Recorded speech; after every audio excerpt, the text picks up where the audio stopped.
You're listening to Tiger and the Viper. Malibu's bone-white high-rises towered overhead like the rib cage of a long-dead carcass. Kim's car slid noiselessly through the empty streets of downtown, and through tinted windows, I started to make sense of the decay in the empty roads.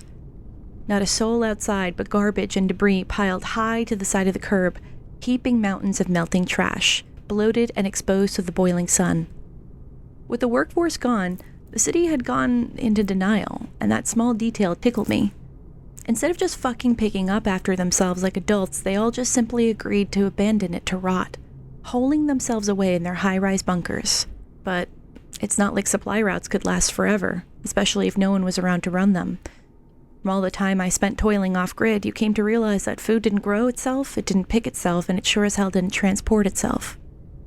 Maybe with some of these family dynasties, they had years, months maybe hoarded away, but then what?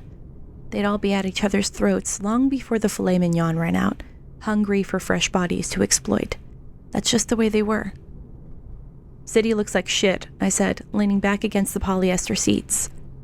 Smells worse, Kim said in the passenger seat. Probably worse than you right about now. Where are we going? I asked. Safe house. We'll get you cleaned up, contact your label, let them know their missing idol is back. I rolled my eyes, turning away from her gaze in the rearview mirror. Not sure why you expected that the studio wouldn't want its product back. It's not like a pet fish can live outside our fishbowl for very long. What is that supposed to mean? I asked icily. Well, it's not like Salvation is producing the kind of health care you need. Your pills run out yet? She asked, clearly enjoying herself. It shouldn't have bothered me, a parasocial stranger knowing my health information, but her knowing about the pills didn't sit right with me. Besides, you should be excited to be back, Kim said flippantly. Your boyfriend is keen to see you. A sharp nausea ran through me, making my skin prickle, even in the car's heat. Kim was clearly paying attention to me, I knew, but the familiar feeling of being watched crawled down the back of my neck. It held me there, like a firm grip. Lafayette was dead. I saw the body, the thumb-sized hole in his abdomen. I knew without checking that Kim was still looking at me in the rearview, waiting for a reaction. She seemed like a careful chemist, searching for the right combination of reactive elements. Too fucking bad for her that I was more used to being surveilled than I was used to being alone. An idol was never alone. Not really. That really broke some of the more anxious stars, but it made me better at playing a character. The stage could be everywhere if you were always being watched, I guess. Kim's pointed interest didn't scare me because there wasn't a thing she could extract unless I gave it to her. I thought someone shot Lafayette months ago. Who messed that up? I laughed, making sure to make it as derisive as possible. I didn't know who shot Lafayette, but the rumor was that it was a woman who'd taken out Maxim and Lafayette. A delivery girl. In the resulting power vacuum, it was hard to know exactly who had reshuffled their standing with the Russians, but based on Kim's poll and her ability to travel through the valley unbothered, it told me what I needed to know. I wondered how it would hit her ego if I kept pushing the subject. If she was smart, she'd keep it buttoned up. If she was a narcissist, she'd get angry. I didn't know what kind of asshole she was yet. Bullet gazed his vital organs, Kim said, heat in her voice. Shame, I said. Guess they sent a rookie to do a professional's job. I'm bored by this conversation, Kim said, shifting in her seat. Get some sleep, we'll be at the safe house in 30. I pressed my lips together to keep a triumphant smile from crossing them. Kim didn't seem to like her mistakes pointed out, and it seemed to shut down her ego trip pretty quickly. I closed my eyes and made a note to tuck that knowledge away for later. A narcissist. I knew how to deal with those. Kim didn't stick around the safe house once we got there, simply threw a new change of clothes my way and told me to get cleaned up. I was used to the vague holding patterns, thankfully, all those sleepless years of back-to-back talk show appearances, streamed interviews booked for dawn so they could be cut up, spliced, and perfected by noon. The only difference is that the digs in the safe house were clearly meant for someone with an expensive taste. I ran my hand over the holotainment console and it came to life, a small thrum of LED light running through the opalescent surface in response to my touch. I pressed down into the hardened gel display and it gave way, lighting up under my finger. In the darkness of the windowless room, the holographic display sprang upwards and tossed its image across the room.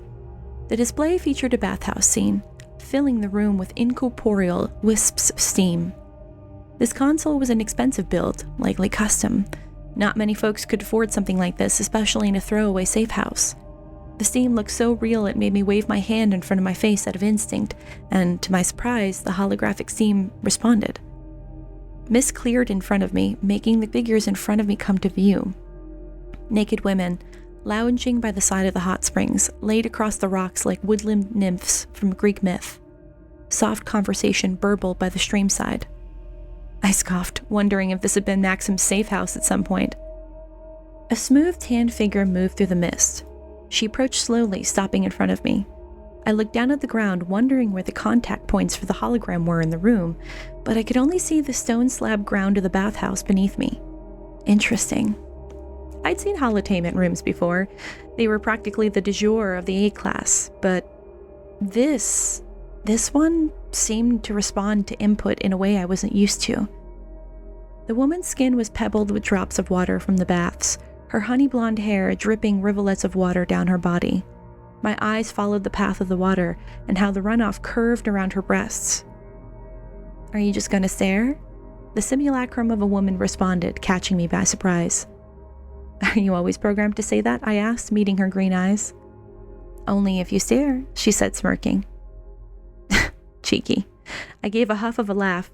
The program had me a bit intrigued, but also a bit unnerved by how uncanny it was. I wondered how it was able to track not only my body, but my eye movement. "Is there something you'd like me to do?" she asked, moving a strand of wet hair from her collarbone. "Get on your knees," I said, barely above a whisper. The blonde slid down, eyes locked on mine. The damp nymph sat, presenting herself to me at my feet. I slid my hands over her intangible forehead, and her hair moved away from her bright green eyes. The lack of touch frustrated me. I wanted to feel someone, the warmth of their skin against mine, a touch that was whisper light instead of a possessive grip. Just once. I wanted to be the scary one. "What do you want, baby?" she said, tipping her breast towards me, her voice suddenly grating on my nerves. Overdone coquette.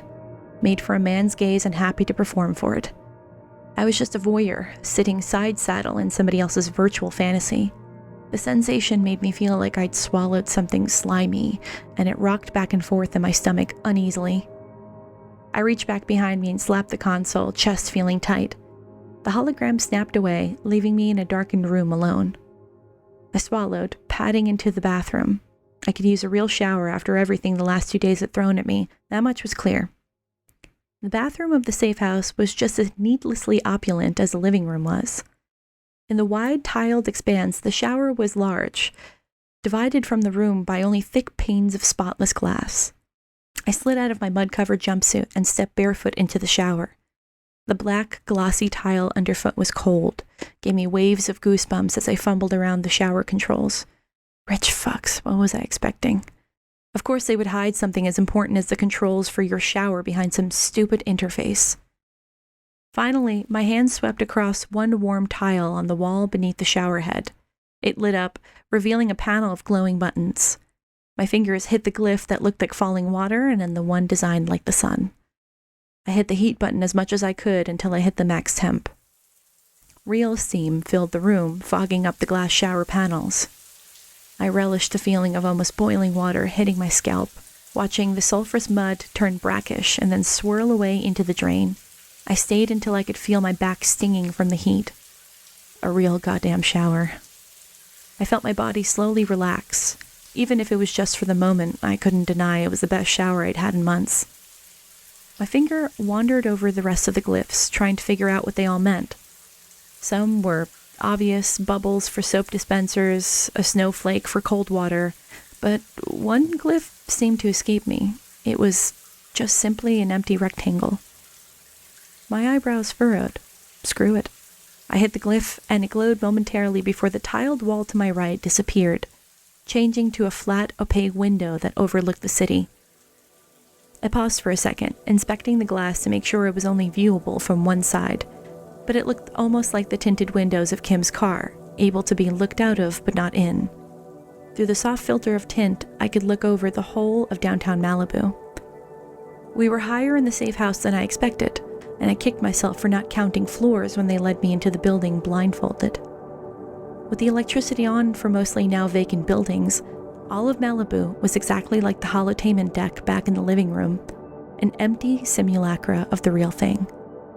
The skyline here was what it had always been, a hodgepodge of far-flung eras of Europe and America that had long left us behind. Bone-white soaring towers, crawling with concrete gargoyles, twisting neo-Gothic spires, the smash of brutalist slabs of monolithic stone. Marble angels perched high above the city, leaning tiredly against their spears. It was uglier than I remembered. The whole place was a collage, ideas recopied a million times until the vision began to lose fidelity, artifacted and fractured. I let my eyes travel across the backlit skyline of Malibu and the honeycomb seawall beyond, and imagined it all underwater. Even with all the medical care in the world, I needed to find a way to leave the crush of this city, and the less time I spent with Lazarus himself, the better. To do that, I needed to find a way to either get away from Kim or make her a sympathetic collaborator, and I only had one shot for either.